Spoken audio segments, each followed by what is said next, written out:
the show and I was selling my Intarsia, which was mainly Eagles, and didn't do very well. So I'm gonna try and change my venue, and I made this one here real quick. It took about 4 days to make. I'm gonna do all the breeds of all the different dogs. I'll also be doing some cats and something that, you know, the pet lovers are out there, so we'll see what they have to say. You can do really good at that. There was a guy who did that on the circuit for a long while. He retired. He went out so that market board now. So he would sell those things just as fast as he can make them. So. What's the white wood? I'm sorry? Did everybody get signed in white? The white wood, I cheated, that's paint. That's white paint. I guess they did. I'm gonna be taking a trip up to Seymour, Tennessee. I heard there's a guy there that has aspen and holly. So I'm gonna start picking that up and use it instead of painting. Where in Tennessee? I'm sorry? Where in Tennessee? Seymour. Okay. I don't know if you know Judy Gale Roberts, who does the Intarsia. She does all the patterns. That's where she gets all her wood from. So hopefully it's going to be a good supplier. All right, very good, thanks.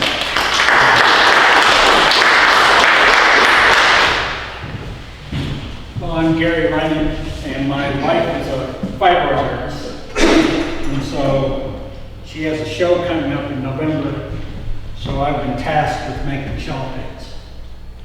So these are all out of different woods, Bavinga and maple and bloodwood and purple heart and zercote. What kind of work?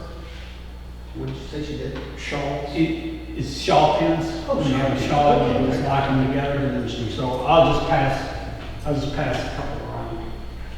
And then the other thing we've been making is these Russian support spindles for spinning wool. So you put them in a bowl and you'd spin it and you'd spin the wool off and then it'd wrap around. And that's a Russian style of support spindle out of cherry. All right.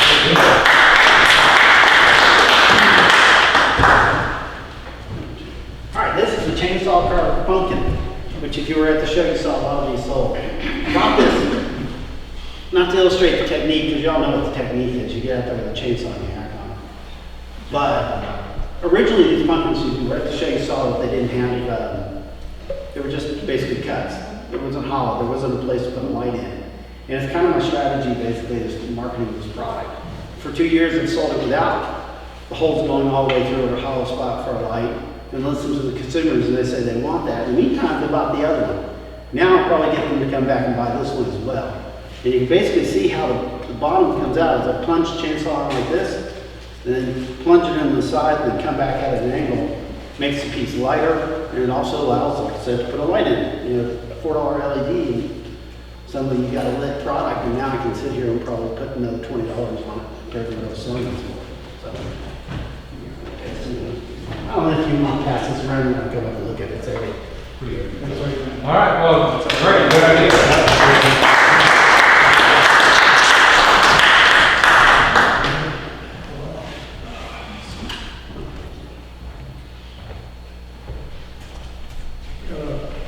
Couple of things here. This is something I've been playing around with. I had a bunch of old rough turn bows that were really ugly wood, and I just decided to hide it. And had a bunch of Jeep sizzle twine laying around, so I just wrapped it around there and slapped some paint on it, and it turned out pretty good. Interesting difference in the textures too. So the Jeep now is permanently attached. Yeah, it's just Titanium glue. Oh, okay. If you ever want to try that, start at the smallest down and work it up, and start getting damage and try to work that. And I brought in some castings, a friend of mine and I have been working on. This is what we started. This is still a work in progress, but when we cast this, it was just so dark you couldn't see anything, and we got fooling around with it and decided to put a light in it. And we're going to make a lamp out of it eventually. Yeah. Not that you know, just a decorative lamp like And those would be neat if you hung a bunch of them, sort of like a fixture. Yeah. Did you put the light in with the casting, or did you drill it No, out and stick it in? we've got a hole, and he had this little thing with a bunch of little LEDs on it. And it's just battery powered, and we were looking around for a light sticking there, and, you know, came up with this, it's wrapped around the stick. And you could see, when we drilled it out, it left the light frosted where the drill bit went through there. And we sanded it with some real coarse sandpaper, you can still see all the individual LEDs, so now they're wrapped in wax paper. And kind of more diffused light, but yeah, it's one of those things, just the idea kept evolving, and, you know, we kept screwing up and having more design opportunities. Would you, normally cast them with the lights already in, or does it seem like it works better to drill it out after the fact? Put it in? We've done nothing that was normal. That's the first thing with lights. I guess you could, you know, we just came up with that idea. I think you're always gonna be able to replace it. Well, yeah, that's true, that's true. Because the lights may be good forever, but the little electronics that drive them go out. Yeah, well, that's true. What might work really well is the fiber optic filaments, and embed those Yeah. Yeah. and hang those out the back of the blank. You can turn it and just fly all over the place, trim them and put the light on that, and they would. Yeah. Yeah, that's the thing about casting, there's so many things you can do with it, that it's just endless. Is it that acrylic stuff like they used to do back in the '70s, make fruit out of or whatever? Well, Epoxy? there's epoxy resin, there's polyester resin, and there's polyurethane resin.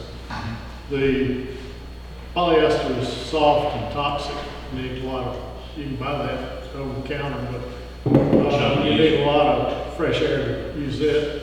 Epoxy gives you a lot more working time, but this is the hardest. And the Lumelite's kind of in the middle.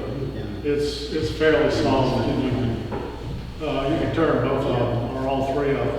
But there's just endless YouTube videos on casting and how to do it, and what you need. But there's a lot of capital equipment involved too, so. Yeah. But it's a lot of fun. You mean like for the molds and that kind of stuff? Well, there's molds, and to get all the, you need to stabilize the wood. So you need a vacuum pump, you need a vacuum chamber. And once you get the wood stabilized, though, you have to bake it after you put it in the vacuum chamber. Then you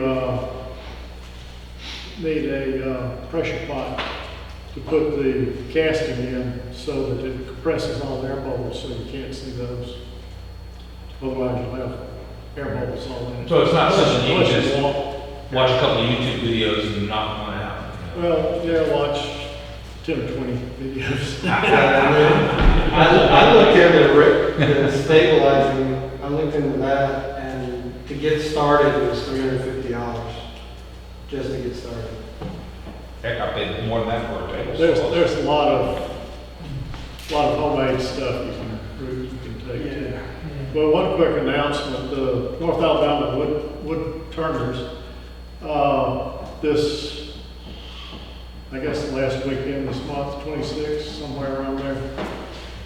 Anyway, Saturday, they're having David Ellsworth demo. And if anybody's that name mean anything to anybody, he's like the godfather of modern wood turning.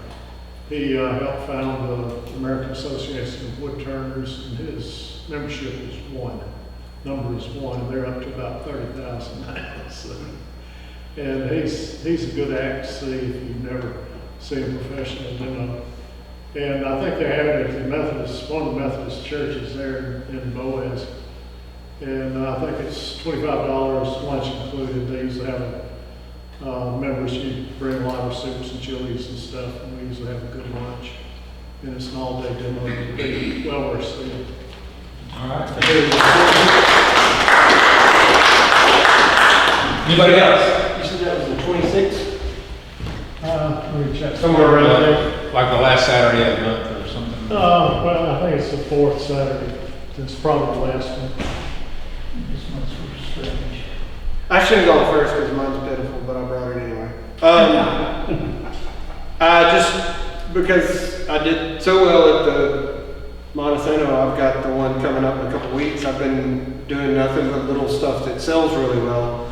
But I ended up making this one, and I thought this one was kind of neat, and I'd bring it. So the bottle stopper that I use has got this curve to it, so it'll sit flat, right? So it'll sit up. And I just wanted this, I had this piece of ash, had a knot in it, and I couldn't use it for a handle, it was too short. But it had this really nice sort of compression figure right here on the end, and I thought I could get something out of it. So I thought it kind of looked like a champagne flute, so I went ahead and all of it. I don't know why, but that's a piece of